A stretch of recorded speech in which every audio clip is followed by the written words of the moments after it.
ఇటు మూడో విడత పంచాయతీ ఓట్ల లెక్కింపు కొనసాగుతోంది. మెజారిటీ స్థానాల్లో కాంగ్రెస్ మద్దతుదారులు గెలుపొందారు. ఆదిలాబాద్, మెదక్ జిల్లాలో కారు జోరు కొనసాగిస్తోంది. చాలా జిల్లాల్లో హోరాహోరీ పోటీ నెలకొంది. ఇటు నిర్మల్ జిల్లాలో బీజేపీ దూకుడు చూపించింది. ఖమ్మం, నల్గొండ జిల్లాల్లో హస్తం హవా కొనసాగుతోంది. దానికి సంబంధించిన బ్రేకింగ్ న్యూస్ చూస్తున్నారు. లోకల్ వార్ పీక్స్కి చేరుకుంది.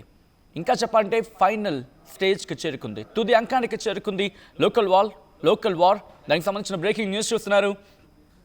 గెలిచిన అభ్యర్థులు సంబరాలు చేసుకుంటున్న పరిస్థితి. ఆ విజువల్స్ మీరు చూడడం జరుగుతోంది. గెలిచిన స్థానాల్లో అభ్యర్థులు సంబరాలు చేసుకుంటున్నారు. మూడో విడత పంచాయతీ ఎన్నికలు కూడా ముగిశాయి. ఓట్ల లెక్కింపు మరికొద్దిసేపట్లో పూర్తి కాబోతోంది. ఇప్పటికే గెలిచిన అభ్యర్థులు ఆ ఆనందం, ఆ జోష్ ఒకసారి మీరు చూడొచ్చు. అభ్యర్థుల గెలుపుతో ఆయా పార్టీలో సంబరాలు నెలకొన్నాయి. మూడో విడత పంచాయతీ ఓట్ల లెక్కింపు కూడా కొనసాగుతోంది. మరికొద్దిసేపట్లో పూర్తి కాబోతోంది. మెజారిటీ స్థానాల్లో కాంగ్రెస్ మద్దతుదారులు గెలుపొందారు. ఆదిలాబాద్, మెదక్ జిల్లాలో కారు జోరు కొనసాగిస్తోంది. పలు జిల్లాల్లో హోరాహోరీ పోటీ నెలకొంది. నిర్మల్ జిల్లాలో బీజేపీ తన దూకుడిని ప్రదర్శించింది. ఇటు ఖమ్మం, నల్గొండ జిల్లాలో హస్తం తన హవాను చూపిస్తున్న క్రమం. సో ఈ నేపథ్యంలో ఎక్కడెక్కడ ఏ స్థానాలు గెలుపొందిన పరిస్థితి ఉంది, దానికి సంబంధించి డీటెయిల్గా మాట్లాడుకునే ప్రయత్నం చేద్దాం. ఖమ్మం, నల్గొండలో హస్తం హవా ఏ స్థాయిలో ఉంది, అట్ ద సేమ్ టైం ఇటు బీజేపీ నిర్మల్ జిల్లాలో ఏ స్థాయిలో ప్రభావాన్ని చూపించింది, దాంతోపాటు బీఆర్ఎస్ పరిస్థితి ఏంటి, ఇవన్నీ కూడా డీటెయిల్గా మాట్లాడుకునే ప్రయత్నం చేద్దాం. నేరుగా టాలీని మీకు చూపించే ప్రయత్నం చేస్తాను. ఎటువంటి సిచ్యువేషన్ ఉంది, ఓవరాల్గా ఇంతవరకు ఎటువంటి విజయాన్ని సాధించడం జరిగింది ఆయా పార్టీలకు సంబంధించి అనేది మనం మాట్లాడుకునే ప్రయత్నం చేద్దాం. బ్రేకింగ్ మీరు చూస్తున్నారు. మరి కాసేపట్లో మా ప్రతినిధి సతీష్ జాయిన్ కాబోతున్నారు అప్డేట్స్ అందించేందుకు. మొదటి 2 విడతల్లో చూసుకుంటే కాంగ్రెస్ 2331, ఆ తర్వాత 2 విడతలు 2245, అలాగే బీఆర్ఎస్ 1168, అలాగే 2 విడతలు 1188 స్థానాలను ఇటు బీఆర్ఎస్ కైవసం చేసుకుంది. ఇటు భారతీయ జనతా పార్టీ మొదటి విడతలో 189, 2 విడతలో 268 స్థానాలను కైవసం చేసుకుంది. ఇక ఈసారి ఇండిపెండెంట్ అభ్యర్థులు వాళ్ళ సత్తా అంటే ఏంటో చూపించారు. ఒకసారి ఆ విజువల్స్ని చూస్తున్నారు. ఆ టాలీని మీరు చూడడం జరుగుతుంది. Phase 1 and phase 2 and phase 3. So దానికి సంబంధించి ఆ విజువల్ని మీరు చూడడం జరుగుతోంది.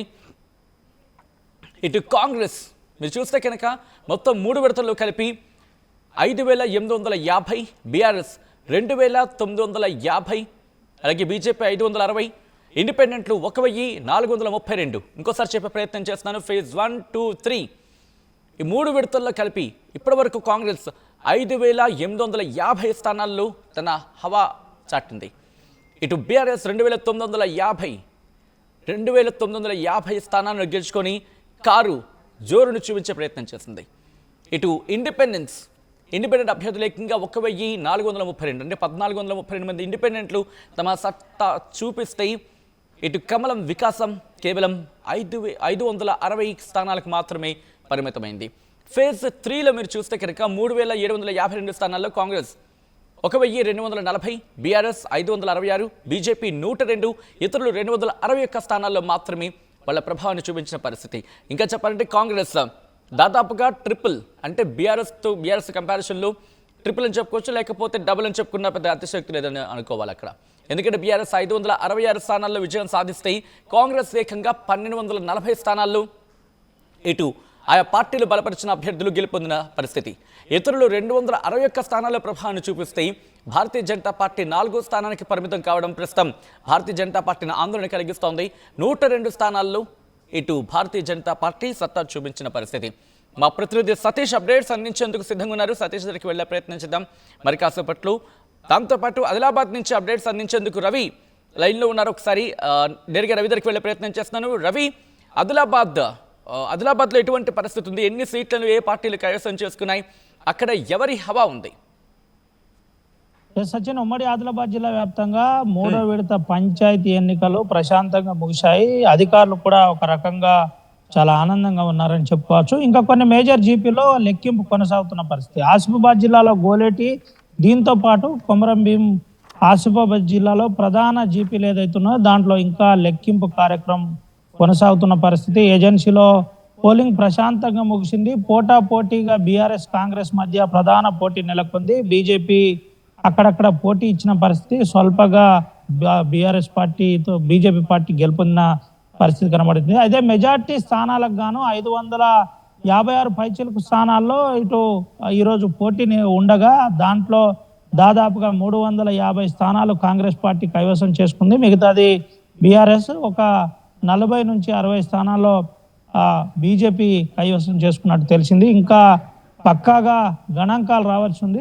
అధికారులు ఇంకా క్లారిటీకి రాలేదు. కొన్ని ప్రాంతాల్లో లెక్కింపు కొనసాగుతుంది, కొన్ని ప్రాంతాల్లో ఇంకా రూట్ ఆఫీసర్లు నేరుగా చేరుకోవాల్సి ఉంది. వచ్చిన తర్వాత జిల్లా అధికారులకు, స్పెషల్ ఆఫీసర్లకు రిపోర్ట్ చేస్తారు. మండలానికి సంబంధించిన ఆఫీసర్ అఫీషియల్ గా ప్రకటిస్తే తప్ప మనకు క్లారిటీ వస్తుంది. కానీ ఉమ్మడి ఆదిలాబాద్ జిల్లాలో ఆ కొమరంభీం, ఆసిఫాబాద్ జిల్లా, అటు ఆదిలాబాద్, నిర్మల్, మంచిర్యాల జిల్లాలో కాంగ్రెస్ పార్టీ హవా కనబడింది. ఎక్కువగా కాంగ్రెస్ పార్టీ బలపరిచిన అభ్యర్థులు గెలిచిన పరిస్థితి కనబడింది. దీంతో పాటు ముఖ్యంగా మనం ఒకసారి వివరాలు గమనించినట్టుగా అయితే ఈరోజు ఈ ముఖ్యంగా జిల్లాల్లో చూసినట్టు కనుకైతే సమస్యాత్మక ప్రాంతాల్లో కూడా పోలింగ్ ప్రశాంతంగా ముగిసిన పరిస్థితి కనబడింది. సమస్యాత్మక ప్రాంతాల్లో ఎటువంటి అవాంఛనీయ సంఘటనలు జరగకుండా ప్రశాంతంగా పోలింగ్ ముగిసింది. 3వ విడత పంచాయతీ ఎన్నికల్లో తెలంగాణ రాష్ట్ర వ్యాప్తంగా మనం ఒకసారి పరిశీలించినట్టు కనుకైతే 4156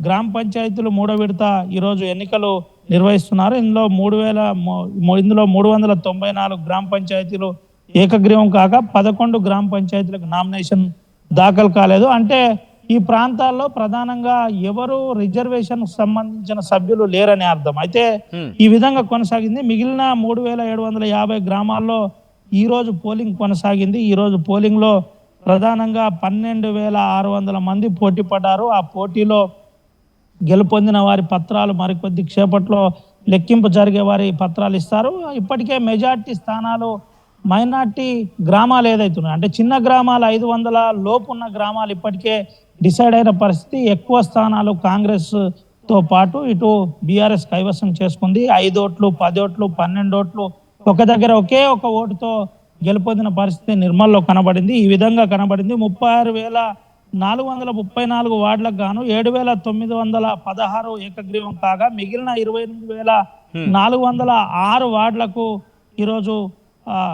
ఈరోజు ఎన్నికలు నడిచాయి. 75,283 మంది పోటీలో ఉన్నారు. అయితే ప్రధానంగా సచిన్ మనం జిల్లాల వారీగా చూసినట్టు కనుకైతే కొమరంభీం, ఆసిఫాబాద్ జిల్లాలో కొంత ప్రధాన పోటీ కాంగ్రెస్ వర్సెస్ ఇటు బీఆర్ఎస్ మధ్యనే జరిగింది. ఆసిఫాబాద్ నియోజకవర్గంలో ఎక్కువగా బీఆర్ఎస్ పార్టీ కైవసం చేసుకున్న పరిస్థితి కనబడింది. పోటాపోటీగా కొంత ప్రచారం కూడా ఇరు పక్షాల పార్టీలు చేసిన పరిస్థితి. ఉమ్మడి ఆదిలాబాద్ గురించి మాట్లాడుకునే సందర్భంలో నిర్మల్లో ఏకంగా భారతీయ జనతా పార్టీ నిర్మల్లో మాత్రమే హవా చూపించడానికి కారణం ఏంటి? ఏ అంశాలు ప్రభావితం చేశాయి? అక్కడ పార్టీ ప్రభావం ఏమైనా ఉందనుకో, లేకపోతే క్యాండిడేట్స్ ఇంపాక్ట్ అక్కడ చూపించిందా? సచిన్, ప్రధానంగా అక్కడ మహేశ్వర్ రెడ్డి, స్థానిక నిర్మల్ ఎమ్మెల్యే మహేశ్వర్ రెడ్డి ప్రభావం కొంత కనబడింది. దీంతో పాటు కొన్ని ప్రధానమైన అంశాలు కూడా ఆ ప్రాంతంలో కనబడింది. ఇటు ముదోల్ ఎమ్మెల్యే కూడా బీజేపీ పార్టీ ఎమ్మెల్యేగా ఉండడం, ఆ బీజేపీ పార్టీ కొంత ఆ ప్రాంతంలో ఎక్కువగా హవా ఉండడం కాస్త దీనికి కలిసి వచ్చిన అంశంగా మారింది. నిర్మల్ కాన్స్టిట్యున్సీలో కూడా అదే పరిస్థితి. అయితే ఇందులో ఒక ప్రధాన అంశం చెప్పాలి. 10 సంవత్సరాలు పాలించిన పార్టీ బీఆర్ఎస్ పార్టీ నాయకులు ఎవరైతే ఉన్నారో అక్కడ పూర్తి నాయకత్వం, ఒక బలంగా నాయకత్వం లేకపోవడం, ఇంద్రకరణ్ రెడ్డి అక్కడికి వెళ్ళిపోవడం, ఇలాంటి ప్రధాన అంశాలు అక్కడ కొంత ఇబ్బందికరంగా మారిన పరిస్థితి కనబడింది. ఈ ప్రధాన అంశాల ద్వారానే కొంత బీఆర్ఎస్ కాడ టైంలో బయటికి వెళ్ళిపోవడం, కాంగ్రెస్ పార్టీలో జాయిన్ అవ్వడం, ఇలాంటి అంశాల్లో కొంత ప్రధాన అంశంగా మారింది. అక్కడ ఇబ్బందికరంగా మారిన పరిస్థితి కనబడింది. అయితే దీంట్లో భాగంగానే అక్కడ కొంత బీజేపీ హవా కనిపించిన పరిస్థితి కనబడింది. 2 కాన్స్టిట్యున్సీల్లో బీజేపీ హవా అక్కడక్కడ కనబడింది ఈసారి. అయితే ప్రధానంగా ఒక్కసారి మీరు లైన్ లో ఉండే ప్రయత్నం చేయండి. లేటెస్ట్ బ్రేకింగ్ న్యూస్ అందుతోంది. నెంబర్స్ కాస్త మారుతున్నాయి. 6,000 మార్క్ ని ఇటు కాంగ్రెస్ టచ్ చేస్తే 3,000 మార్క్ ని క్రాస్ చేసేసింది బీఆర్ఎస్. మరి కాసేపట్లో కాంగ్రెస్ 6,000 మార్క్కి సంబంధించిన నెంబర్ కూడా మీరు చూడబోతున్నారు. బహుశా కొన్ని అడుగుల దూరంలో మాత్రమే ఉండిపోయింది కాంగ్రెస్. 6,000ని టచ్ చేయబోతోంది దాదాపుగా. ఇటు బీఆర్ఎస్ మార్క్ని దాటేస్తోంది. ఇటు బీజేపీ కూడా బహుశా 600 మార్క్ని టచ్ చేసేందుకు బహుశా కొద్ది అడుగుల దూరంలో ఉందనే చెప్పుకోవాలి. మరి చేరుకుంటుందా? Biggest question mark as of now. ఎందుకంటే మూడో విడత ఎన్నికల ఫలితాలు మీరు చూడడం జరుగుతోంది ఆర్టీవీ స్క్రీన్ మీద. మొత్తంగా మాట్లాడుకుంటున్న క్రమం అంటే మూడో ఫేజ్కి సంబంధించి ఆ రిజల్ట్స్ని చూస్తున్నారు. Overall first phase, second phase and third phase 3 ఫేజెస్కి సంబంధించి మాట్లాడుకుంటున్న క్రమం డీటెయిల్గా మాట్లాడుకునే ప్రయత్నం చేద్దాం. మా ప్రతినిధి సతీష్ అప్డేట్స్ అందించేందుకు సిద్ధంగా ఉన్నారు. సతీష్, 3 ఫేజెస్ గురించి మాట్లాడుకున్న సందర్భంలో ఆ ఎన్నికల ఫలితాలను చూడడం జరుగుతోంది. సో 6000 మార్క్ని దాదాపుగా కాంగ్రెస్ టచ్ చేసింది, 3000 మార్క్ని క్రాస్ చేసింది ఇటు బీఆర్ఎస్. సాధారణంగా ఒక మాట వినిపించింది బీఆర్ఎస్, ఇది మాట మరికి రిపీట్ చేసుకుంటూ వచ్చింది. ఫలితాల గురించి మాట్లాడుకొచ్చిన సందర్భంలో ఓకే డీటెయిల్గా మాట్లాడుకునే ప్రయత్నం చేద్దాం మరి కాసేపట్లో. బట్ ఇంకా ఎంతసేపు పట్టొచ్చు పూర్తి స్థాయిలో రిజల్ట్స్ అందేందుకు? ఎస్ సచిన్, గ్రామ పంచాయతీ ఎన్నికల్లో పూర్తిగా ఒక డామినేషన్ అయితే కనిపిస్తుంది. ఇక్కడ కాంగ్రెస్ ఆవైతే కొనసాగుతుందని చెప్పుకోవచ్చు. ఎందుకంటే మొదటి నుంచి కూడా ఇటు మొదటి విడతలో కానీ రెండో విడతలో ఇటు థర్డ్ విడతలో కూడా ఎక్కువగా కాంగ్రెస్ ఆవైతే కొనసాగుతుంది. మరి ఇప్పటివరకు అయితే ఇంకా 31 జిల్లాలో కూడా ఇటు గ్రామ పంచాయతీకి సంబంధించి కూడా ఇంకా మూడో విడత ఓట్ల లెక్కింపు ప్రక్రియ అయితే ఇంకా కొనసాగుతుంది. ఇంకా చాలా ఏరియాలో ఇంకా కౌంటింగ్ జరుగుతూ ఉంది. మరి నైట్ అర్ధరాత్రి అంటే ఇటు 9 నుంచి 10 వరకు పూర్తిగా రిజల్ట్ వచ్చే అవకాశం అయితే కనిపిస్తుంది. ఇక ఓవరాల్గా చూస్తే మాత్రం గంటకు ఫలితాలు అయితే చేంజ్ అవుతున్నాయి అన్ని గ్రామాల్లో కూడా. ఇక్కడ ఓవరాల్లో చూస్తే మాత్రం మొత్తానికి ఇటు 12,726 గ్రామ పంచాయతీలకు మరి ఎలక్షన్ జరిగాయి. మరి ఇందులో ఇప్పటి వరకు మనకు అందుతున్న లెక్కల ప్రకారం లేటెడ్ అప్డేట్ ప్రకారం మరి 5,993 స్థానాలను కాంగ్రెస్ మద్దతుదారులు కైవసం చేసుకున్నారు. మరి లిటిల్ బిట్గా దాదాపుగా 60% పైగా ఇటు కాంగ్రెస్ అభ్యర్థులే ఇక్కడ గెలుపొందినట్టు తెలుస్తోంది. ఇక 3,025 మంది కాంగ్రెస్ బీఆర్ఎస్ అభ్యర్థులు కూడా అంటే మద్దతుదారులంతా కూడా గెలుపొందారు. ఇక 574 మంది గెలుపొందారు ఇప్పటి వరకు 3 విడతల్లో. ఇక ఓవరాల్గా ఇతరుల విషయానికి వస్తే మాత్రం 1,460 మంది అభ్యర్థులు కూడా గెలుపొందారు. అంటే వీళ్ళంతా స్వతంత్ర అభ్యర్థులు, ఇతర పార్టీకి సంబంధించిన వాళ్ళు ఉంటారు. మరి ఓవరాల్గా చూస్తే మాత్రం ఇటు తొలి దశలో 4,236 మంది పోటీ చేస్తే అంటే సర్పంచ్ సంబంధించి చేస్తే మరి అందులో దాదాపుగా కాంగ్రెస్కి 2,331 స్థానాలు గెలుపొందారు. మరి ఇక బీఆర్ఎస్ విషయానికి వస్తే 1,160 మంది గెలుపొందారు సర్పంచ్లుగా. ఇక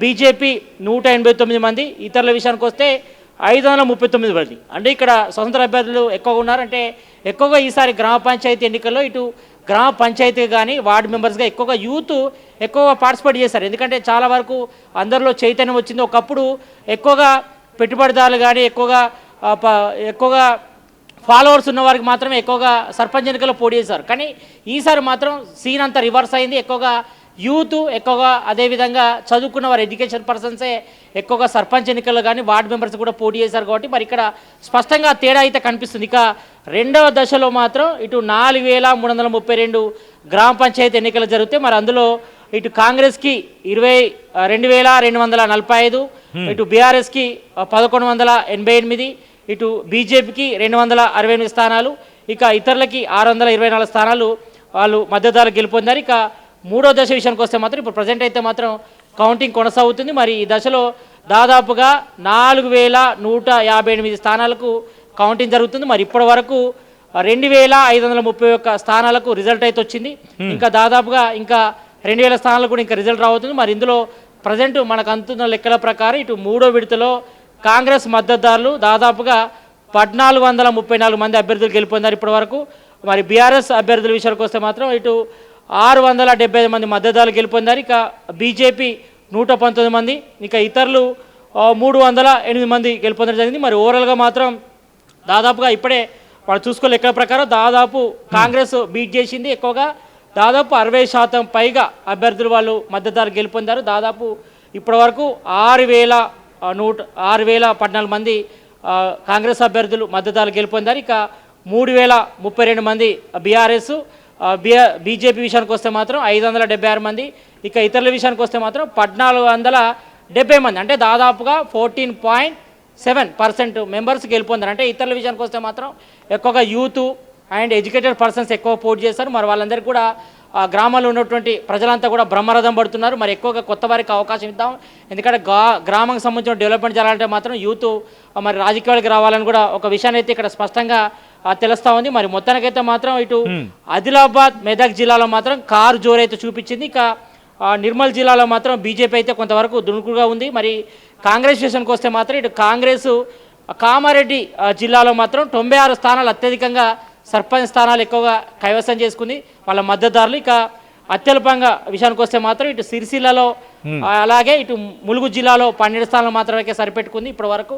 ఇంకా ఆ సంఖ్య కూడా కొంతవరకు చేంజ్ అవుతుంది, కొంతవరకు పెరిగే అవకాశం ఉంది. ఇక బీఆర్ఎస్ విషయానికి వస్తే మాత్రం ఇక మెదక్ జిల్లాలో 46 స్థానాలు సర్పంచ్ స్థానాలు వాళ్ళ మద్దతుదారులు కైవసం చేసుకున్నారు. ఇక ఆదిలాబాద్లో కూడా దాదాపుగా 44 మంది సర్పంచ్ అభ్యర్థులు కూడా మద్దతుదారులు బీఆర్ఎస్ అభ్యర్థులు గెలిచారు. మరి అది కూడా ఒక 4-5 స్థానాలు పెరిగే అవకాశం ఉంది. ఇక అత్యల్పంగా బీఆర్ఎస్ విషయానికి వస్తే మాత్రం నిర్మల్లో మాత్రం ఒకే ఒక్క స్థానం అయితే అక్కడ చూపిస్తుంది. మరి అక్కడ కొంతవరకు డామినేషన్ ఉంది బీజేపీ. అక్కడ ఇప్పటికే ఇటు బీజేపీ నేత ఏలేటి మహేశ్వర్ రెడ్డి సంబంధించిన కాన్స్టిట్యున్సీ కావడంతో మాత్రం అక్కడ ఫుల్ పేజ్ చూస్తే మాత్రం ఇటు బీజేపీ అయితే మాత్రం కొంతవరకు హావా అయితే కనిపించని చెప్పుకోవచ్చు. మరి ఓవరాల్ చూస్తే మాత్రం మరి హస్తం హావా అయితే కొనసాగుతుంది. ఇటు ఫస్ట్ విడతలో చూసుకున్నా కానీ సెకండ్ విడతలో చూసుకున్నా కానీ ఇటు 3 విడతల్లో కూడా మాత్రం కాంగ్రెస్ హావా అయితే కొనసాగుతుంది. ఎందుకంటే ప్రజెంట్ తెలంగాణలో కాంగ్రెస్ గవర్నమెంట్ ఉంది. మరి ఇప్పటికే 2 సంవత్సరాలు పూర్తి చేసుకుంది కాబట్టి మరి ఇప్పటికే 5 గ్యారెంటీలు కూడా అమలు చేస్తున్నారు కాబట్టి మరి ఒక రిఫరెండంగా భావిస్తాను కూడా కాంగ్రెస్ భావిస్తుంది. ఎందుకంటే ఇప్పటికే మనం మొన్న చూసాం ఇటు జూబ్లీస్ ఉప ఎన్నికల్లో కూడా మరి పూర్తి స్థాయి మెజార్టీ వస్తుంది. మరి రికార్డ్ స్థాయిలో దాదాపు 24,658 మెజార్టీ వచ్చింది కాంగ్రెస్కి. కాబట్టి మరి అదే లెక్కలైతే కొనసాగుతున్నాయి. మరి ఇదే ఉప్తోని రాబోయే ఎంపీటీసీ జెడ్పీటీసీ ఎన్నికల్లో కూడా వెళ్ళాలని కూడా కాంగ్రెస్ అయితే భావిస్తుంది. మరి ఓవరాల్గా మాత్రం కొంతవరకు అయితే డామినేషన్ అయితే ఎక్కువ ఉంది. మరి ఇప్పటి వరకు అయితే ఓవరాల్గా 12,000 పైగా సర్పంచ్ స్థానాల్లో మాత్రం 60% పైగా మాత్రం కాంగ్రెస్ మద్దతుదారులు, అదేవిధంగా ఇటు బీఆర్ఎస్ విషయానికి వస్తే మాత్రం ఒక 30% పైగా అభ్యర్థి గెలిపొందారు. ఇక బీజేపీ విషయానికి వస్తే మాత్రం ఓన్లీ 5-6% మాత్రమే గెలిచారు. మరి ఎప్పుడు లేనంతగా మరి ఈసారి మాత్రం మరి స్వతంత్ర అభ్యర్థులు ఇతరుల విషయానికి వస్తే మాత్రం దాదాపు 14% పైగా ఉంది. అంటే 14% పైగా చేశారు. కాబట్టి ఎక్కువగా యూత్ కానీ ఎక్కువగా డెవలప్మెంట్కి సంబంధించి కానీ ఎక్కువగా ఫోకస్ చేసి చెప్పుకోవచ్చు. యూత్ అయితే మాత్రం ఎడ్యుకేషన్ పర్సన్కి ఎక్కువ ఈసారి పట్టం కట్టారు. మరి ఓవరాల్ చూస్తే మాత్రం ఇటు 3వ విడతలో కూడా కాంగ్రెస్ హావా అయితే కొనసాగుతుందని చెప్పుకోవచ్చు. సచిన్. రైట్ సతీష్, మొత్తంగా ఇటు గ్రామ పంచాయతీల్లో గెలుపు హవా గురించి మాట్లాడుకుంటే కాంగ్రెస్ ఇటు తన హస్తం హవాని ఏంటో చూపిస్తోంది. 3వ విడత పంచాయతీ ఓట్ల లెక్కింపు కొనసాగుతోంది. మెజారిటీ స్థానాల్లో కాంగ్రెస్ మద్దతుదారులు గెలుపొందుతున్న పరిస్థితి ఉంది అక్కడ. ఇటు ఆదిలాబాద్ మెదక్ జిల్లాలో కారు జోరు కొనసాగిస్తోంది. పలు జిల్లాలో హోరాహోరీ పోటీ నెలకొంది. కేవలం నిర్మల్ జిల్లాలో మాత్రమే బీజేపీ దూకుడు కనిపించింది. ఖమ్మం, నల్గొండ జిల్లాల్లో హస్తం హవా ఉంది. 3,000 గ్రామ పంచాయతీల్లో బీఆర్ఎస్ ఘన విజయం సాధించింది. 6,000 మార్క్కి చేరువైంది కాంగ్రెస్. 550కి పైగా గ్రామాల్లో బీజేపీ తన కమల వికాసాన్ని అక్కడ అందుకున్న పరిస్థితి. సో ఏం జరుగుతోంది, ఎప్పటికప్పుడు మినిట్ అప్డేట్ అందించే ప్రయత్నం చేస్తుంది. అండ్ మీ ప్రాంతాల్లో మీ ఏరియాల్లో ఎటువంటి సందడి ఉంది, ఎటువంటి విజయ సంబరాలు ఉన్నాయి, మరి ముఖ్యంగా మీరు ఆ అభ్యర్థులకు సంబంధించి గెలిచిన అభ్యర్థుల విషయంలో మీరేమంటారు, వాళ్ళ నుంచి మీ ఎక్స్పెక్టేషన్స్ ఏంటి, కమెంట్ చేసే ప్రయత్నం చేయండి. అసలైన తొలి వెలుగు. ఫాలో వాట్సాప్ @తొలి వెలుగు official.